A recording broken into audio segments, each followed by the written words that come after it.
कोई ऐसा सामंजस्य स्थापित नहीं हो सकता, कोई समन्वय नहीं हो सकता कि कम से कम 12 लोग 25 लोग सड़कों पर ऑक्सीजन सिलेंडर लिए भटकते खाली लोग, घरों में बिना ऑक्सीजन के मरते लोग, वो कम से कम थैंक यू बोले, धन्यवाद बोले केंद्र सरकार दिल्ली सरकार दोनों को या सरकारों को। किसकी गलती है? बिल्कुल बिल्कुल सही जी। देखिए, जिस प्रकार से आज हमारा देश जिस परिस्थिति से गुजर रहा है, करीब एक हफ्ते से हम ऑक्सीजन पे डिबेट कर रहे हैं और डॉक्टर रवि मली जी के साथ मैं 2-3 डिबेट में और रह चुका हूं। उनका जो दर्द है उनकी बातों में छलकता है।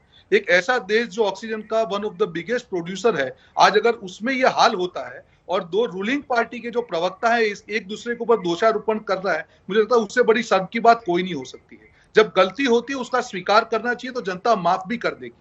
आज यहाँ पे भाजपा के प्रवक्ता अभी बोल रहे थे, मैं उनको एक रिपोर्ट दिखाना चाहूंगा। जब parliamentary committee of health and family welfare ने फरवरी 2 को यह रिपोर्ट दी थी कि देश में ऑक्सीजन की किल्लत होने वाली है, आप जरा उसका प्रोडक्शन रैंप अप कीजिए, आज जरा व्हीकल का प्लानिंग कीजिए। अगर आप नहीं करते हैं और अप्रैल के आखिरी वीक में ऑक्सीजन की किल्लत है, कैसे देश आपकी जिम्मेदारी तय ना करे? ऑक्सीजन की बात जाने दीजिए, मैं उसके सिवा रेमडेसिविर की बात हो, वैक्सीनेशन की बात है। आज हमारा एकमात्र देश है जहां पे वैक्सीन मिलेगा या नहीं मिलेगा वो प्राइवेट कंपनी तय करेगी। कंपलसरी लाइसेंसिंग की तहत में वैक्सीनेशन को बढ़ावा नहीं दिया जा रहा है। आज भाजपा शासित स्टेट बोल रहे हैं कि हमको वैक्सीन नहीं मिल रही। क्या ये हमारे देश का हाल है? क्या ये बर्मुडा ट्रायंगल है? और आप यहाँ पे बैठ के देश को सफाई दे रहे हैं, भाषण दे रहे हैं? मत दीजिए। 7 दिन से अगर ऑक्सीजन की किल्लत है, आपकी जिम्मेदारी है। पहले आपकी दूरदर्शिता नहीं थी कि आपने इस सिचुएशन को एस्टिमेट किया। एस्टिमेट जाने दीजिए, आपके सिर्फ आंख और कान ये चलते, आपकी जुबान नहीं चलती तो आज देश का ये हाल नहीं होता। ये भारत के नागरिक होते ना, बोल रहा हूं। कितने दिन आप ये बात करेंगे? कब तक आप ये डिबेट करते रहेंगे कि यहां हुआ ये हुआ? रोहन जी, आपने सवाल उठा दिया, लेकिन हम हमेशा ये चाहते हैं कि भाषा की मर्यादा हो। और ठीक है, आपका दर्द गुस्सा समझ सकते हैं, संबित जी भी परेशान है, राघव जी भी परेशान है, सबको दुख है, लेकिन भाषा जरा संयमित रहे, आराम से बात भी हो सकती है। संबित जी, आप रोहन जी की बात कर सही भाई, एक छोटी चीज बोलना चाहूंगा प्लीज। आ रहे छोटी सी चीज कहना चाहूंगा। नहीं आ रहे हैं गुप्ता जी, समय नष्ट हो रहा है, समय नष्ट हो रहा है। आ रहा हूँ, 10 सेकंड दीजिए, मैं आ रहा हूँ सर आपके पास, आ रहा हूँ। माफी के साथ संबित जी, रोहन जी की बात का जवाब देते हुए एक छोटा सा सवाल मन में आ रहा है। संबित जी, क्या केंद्र सरकार की जिम्मेदारी सिर्फ ऑक्सीजन किसी राज्य को जितनी अलॉट करनी है उतनी दे देने भर से है? अगर वो राज्य सरकार सही ढंग से वितरण नहीं कर रही है किसी भी वजह से, संसाधनों की कमी, कोरोना रोए या जो भी कहे, तो क्या केंद्र सरकार लोगों को मरते हुए देखते रहेगी? बिल्कुल नहीं। देखिए, केंद्र सरकार भी तो मां है ना, हम भी नहीं छोड़ सकते हैं, बिल्कुल करना पड़ेगा। मैंने शुरू में ही कहा, इसीलिए तो हम टैंकर भी भेज रहे हैं। कल 75 जो है टैंक्स दिए गए हैं डीआरडीओ द्वारा दिल्ली सरकार को। डीआरडीओ यहाँ पर 1000 बेड की अस्पताल की भी स्थापना कर रही है, मेडिकल डॉक्टर्स भेज रही है, इक्विपमेंट्स भेज रही है, रेमडेसिविर भेज रही है, बावजूद इसके कि हेल्थ एक स्टेट सब्जेक्ट मिलके कर रहे हैं। यहाँ पर कांग्रेस के प्रवक्ता ने भी कुछ सवाल उठाया, वाजिब सवाल उठाया, मैं उसका उत्तर फैक्ट से देना चाहूंगा, गंदे भाषा से कभी नहीं। ये एक चिट्ठी में दिखा रहा हूं, क्योंकि स्काइप से कर रहा हूं, चिट्ठी को क्लोज से दिखा नहीं सकता। ये चिट्ठी देखिए, इस चिट्ठी का डेट है 7/4/2020 to all the states and union territory drug controller, subject granting permission to manufacture of industrial oxygen, converting industrial oxygen to LMO, liquid medical oxygen, for the COVID-19 resurgence by the drug controller of general of India, Dr. VG Somani। देखिए, ये मतलब 7/4/2020 को ये permission तमाम राज्यों को दिया गया था कि आपके यहाँ जो भी इंडस्ट्री है, उस इंडस्ट्री में जो इंडस्ट्रियल ऑक्सीजन यूज होता है, आप उसको अगर लगता है आपके यहाँ सर्ज होने वाला है तो आप कृपया करके इसको एलएमओ में कन्वर्ट करें।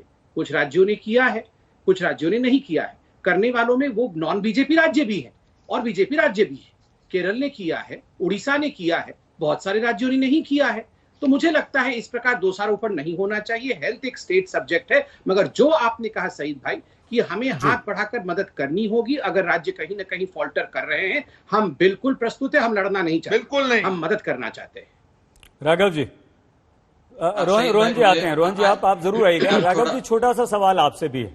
मैं आपके सवाल छोटा सा जवाब दूंगा, पहले मुझे जरा पहले जो बातें हुई हैं उस पर जवाब देने दीजिए। हाँ, दे दीजिए, समय दीजिएगा मुझे, इन ऑल फेयरनेस। ठीक है, चलिए, सवाल बाद में पूछ लेंगे। बताइए। ये तो सरकार पे तो भारतीय जनता पार्टी हम पर आरोप लगाती है और कानून बदलकर कहती है सरकार का मतलब तो उपराज्यपाल है।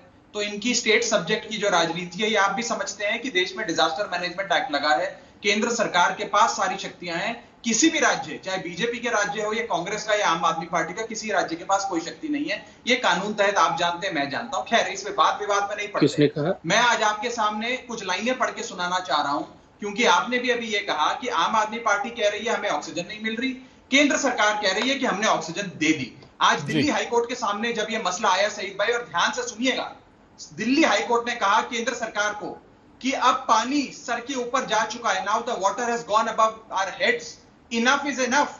जो 490 मेट्रिक टन का कमिटमेंट है वो आप दिल्ली सरकार को कब देंगे? 20 अप्रैल को आपने 490 एलोकेशन करके देने का वादा किया था। आज तक एक भी दिन आपने जितनी एलोकेशन इनको कागजों पे करी थी, एक भी दिन दिल्ली नहीं आया उतना ऑक्सीजन। आज हम केंद्र सरकार को कटघरे में खड़े करके पूछते हैं ये 8 मौतें क्यों हुई? ये ऑर्डर में तो है ये नहीं। सब बोलने के बाद, इसके बाद इनके एएसजी चेतन शर्मा ने समय लिया और कहा मुझे आधे घंटे का समय दीजिए, मैं अपने सरकार के मंत्रियों से इंस्ट्रक्शंस लूंगा। आज केंद्र सरकार की जो पूरी जो भाषा थी, शैली थी, वो तार तार हो गई और हाईकोर्ट में दूध का दूध, पानी का पानी हो गया। दूसरी चीज, संबित जी ने अभी कहा कि हम जल्दी तो से हर खत्म राज्य को कीजिए, दे रहे संबित जी हैं। से जवाब सुन लीजिए दें। सईद भाई, जल्दी से मैं खत्म खत्म कर रहा हूं, जल्दी खत्म करूंगा। इन्होंने कहा कि ये और किसी राज्य में तो समस्या आ नहीं रही, महाराष्ट्र में भी नहीं आ रही, राजस्थान में भी नहीं आ रही, वहां तो कांग्रेस शिवसेना की सरकार है, दिल्ली में क्यों आ रही है?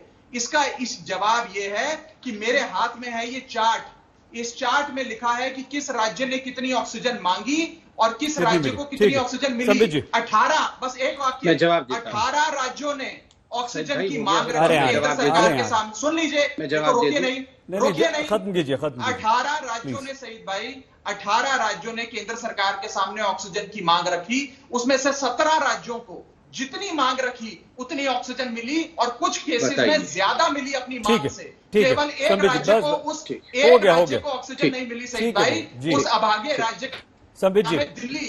मैं पूछना चाहता हूं, पूछ लिया आप। नरेंद्र मोदी जी को बोल सकता हूं। हाँ संबित जी, चलिए संबित जी अब आप बोलिए। ऑक्सीजन दी जा रही है। हाँ, जवाब सुन लेते हैं। बोल सकता चाहिए तो हमें क्यों 312 मिल मुझे रही है? लगता है सईद भाई ये रिपीटेटिव हो रहा है, कृपया मैं बोल लूं। थैंक यू रिपीटेटिव सईद नहीं भाई। हो रहा अभी है। जब आप लोग सईद भाई, ऑक्सीजन मैं देते इनके हैं, बीच तो में नहीं हम बोल रहा था, लगातार आप कृपया स्मार्टफोन करके मेरी आवाज राघव सुन लीजिए। राघव जी, जवाब सुन लीजिए। मैं भी चिल्ला सकता हूं। नहीं संबित जी, चलिए जवाब दीजिए। संबित जी, क्या भेदभाव कर रही है केंद्र सरकार? देखिए, मैं एक एक करके जवाब देता हूं। पहली बात, इन्होंने दिल्ली हाईकोर्ट की बात कही। परसों दिल्ली हाईकोर्ट ने कहा था enough is enough, get it house in order Delhi सरकार, otherwise just concede and let the centre step in. आज वही कहा है कि दिल्ली सरकार से नहीं हो पाएगा, आप टैंकर दीजिए, नंबर 1। अभी यहाँ पर आम आदमी पार्टी ने कहा कि सारी जिम्मेदारियां जो है सेंटर के पास है,